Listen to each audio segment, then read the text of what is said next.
That was a bit violent. We got the brand new Samsung G9 49-inch monitor for our sim rig in the showroom. We're gonna set it up, but I'm gonna need to go outside to unbox this behemoth. Let's head out now, unbox it, and get it set up on the sim rig.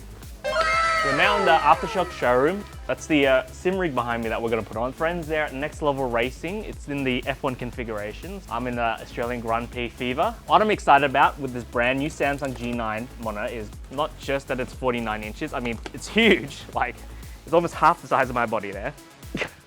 I'm really excited to see how this fares against the traditional kind of LCD screens. This is not just OLED, this is OLED quantum dot technology. OLED in itself is really amazing for gaming because you've got features where it's got really amazing response times, which is amazing for gaming. So you're gonna get a really tactile experience while you're playing. The true blacks in itself that come from OLED make an amazing viewing experience, so super immersive. You're playing games like sim racing, you're gonna want that in cool games that are more realistic, like F1 or Forza or Assetto Corsa. Really adds to the experience while you're playing around. There's a few shortcomings with OLED. Traditionally, you have issues with brightness because you can't really push OLEDs that far. The harder you push it, you tend to see issues with lifespan, also burn-in. So burn-in is an issue where if you have an element on the screen for too long, so say like things in games where there's the HUD and they're like staying on there for too long, they tend to burn in permanently to the screens. Gonna start to see weird artifacts. Makes it annoying when you're spending this much, especially OLEDs these days, like you're spending it quite a bit to get this, I'd say, premium experience. So Samsung's got around this by adding a quantum dot layer to their OLEDs. That's gonna get better brightness and improve the vibrancy. So I'm super excited to see that and see how much more immersed I can get into games using that. They weren't kidding when they went for something this big. It's kind of amazing how far we've come along with screen technology. I remember back in the day to get anything this aspect ratio using triple screens for that, and you're gonna get the bezels. It's pretty amazing that nowadays you can get that as a seamless display. Crazy. That is super thin. Like they say, they're boasting brighter and more vivid colors in a screen that is super thin. That's crazy. So you've got 3 USB Type-C ports, one of them being the one that you can connect straight to the PC. That's pretty good. You also got a HDMI display port and DisplayPort. We're going to be using DisplayPort to plug this one in because it's just the easiest to know that you're going to get the best out of the monitor when you're plugging that in. A micro HDMI 2 port here. It's pretty crazy. Not sure what that's used for, but I'm interested in that. Also to note on the back here, this is their little immersive RGB. You can actually make it sync up with what's being shown on the screen to get a bit more immersive gameplay. Obviously on the back of here, it's not going to hit the wall too much, but if you do play with the screen on the back of the wall, that's going to add to the experience as well. So obviously you got the monitor stand, so feeling pretty robust. Obviously you need something pretty robust to carry this thing. You've got obviously the height adjust, but I like the little included cable management thing here. So that's a nice little touch there, Samsung. Traditionally, you're using a VESA mount to mount these monitors up, and that's how we're gonna do it today as well. Yep. Get the screws out here. Oh, cool. They've actually left the screws in there, taped up, exactly where they need to go. This is the race rig we've got on right now. It is a Next Level Racing sim. So the monitor we got on here right now is a 42-inch 4K display. It does have HDR support, but it's just an LCD screen, so it's already gonna be a little bit not as good as the OLED screen. The 49-inch, however, is only 1440p, but even though it's 5120 by 1440p, there's actually more pixels per inch on the OLED than there is on the 4K resolutions. It's actually going to be somewhat more crisp. I'll be the judge of that. I didn't unscrew it the whole way. Boop. So it's super easy. It just sits in the bar here. I can just pull the monitor off after that. Boop. Normally I wouldn't use, so you do also have access to the usual VESA mount. That was a bit violent. Should be super easy just to line that up. That's one.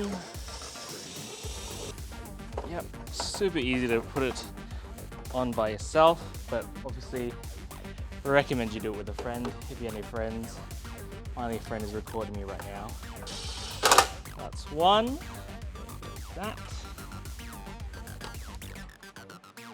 I've just turned it on and the login screen looks bloody amazing. It's 5120 by 1440p. Power this beast, we've actually got the Zeal Level 10. In the spirit of the Australian Grand Prix, I'm gonna test this monitor out in F1. So first time turning it on. It's looking pretty crisp. You can just tell how dark you're getting the actual blacks here. All right, getting straight into it. Look, oh yeah, loving that responsiveness. Doesn't help me with my gameplay though. Let's get back on the track and keep trying this out. But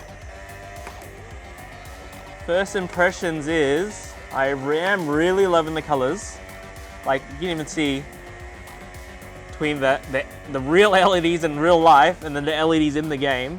Obviously this is on my sim rig in the showroom, so we got the motion on here as well. I love how it wraps around. It's like an uninterrupted display. Ooh. Look, brightness wise, I played on the previous G9 and I can definitely say you've got like, as you see the sun coming down, it feels like there's sun coming down because of that difference in brightness. It really is something you gotta experience. Having it being this 49-inch ultra wide, even though it's not as tall as the 42-inch, it just wraps around. It makes it truly an experience. For a single screen solution, I really don't know if you can go past an ultra wide. If you want to watch a video on on us testing one of these monitors out in more of a cinematic game, let us know. So even though the resolution is only 1440p, it's still 5120 by 1440 pixels to push. So you need a little bit of a rig to drive that. And what we got driving this entire setup here is our Zeal Level 10. It's got an i9 14900KF in it and an RTX 4090, so definitely enough grunt to push this at that resolution and still get the 240 Hertz. So really take advantage of this monitor. This is my favorite part of it. We don't normally get to do this because obviously it's the customers, but this one's for the showroom, so I'm gonna get to enjoy this. I got one more, this big one. Oh,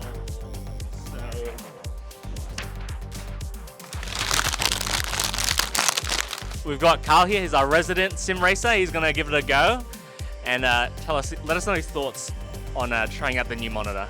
I love it. It's like perfect for my peripheral vision. Like it's like I'm in the car, like just side to side. I can see perfectly, and then the real deep blacks, so I can actually see what's coming ahead of me instead of just being a big blur. So nice, and the response is perfect. I know we're gonna be at the F1, so if you guys are around the Motorsporting Australia booth or the go-karting booth, we've got some sims set up there. Whoa. How's this compared to the other monitor we had on? Oh my god, it's so much better. I feel like the other one, you just couldn't quite immerse yourself because you could see people walking to your right and to your left, and it just wasn't as good. And this is so much more responsive. Thanks for jumping along on this amazing experience, upgrading the sim racing rig with a 49-inch G9 Samsung monitor. They're actually available on a website right now, aftershockpc.com.au. Buy them by themselves, but if you buy them with the PC, you actually get a sick discount as well. If you've got any questions on how to set up a rig like this, or how to power a rig like this, feel free to go reach out on aftershockpc.com.au.